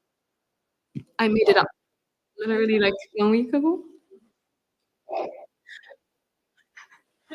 カエルの歌が聞こえるうちに離さないで離さないでカエルの歌が聞こえるうちに離さないで離さないで You might want to join me singing. It's not really complicated. I'm gonna sing a 5 sentences. You can sing together if you know already. I might have some games later to conversation. If you're really good on this, so I'm gonna sing. Before, sorry. So this song sings about I hear the frogs singing. It's actually from Germany originally. This song is all about I hear the songs of people. カエルの歌が聞こえてくるよ The next is the sound of the frogs. わ、ご、ご、けけけけけけけけ、ごわ、ごわ、ごわ I don't know why some of you are singing already. I'm really impressed. Actually, thought some of you come on the stage. I think you know. And for gua gua kike, can you made it up?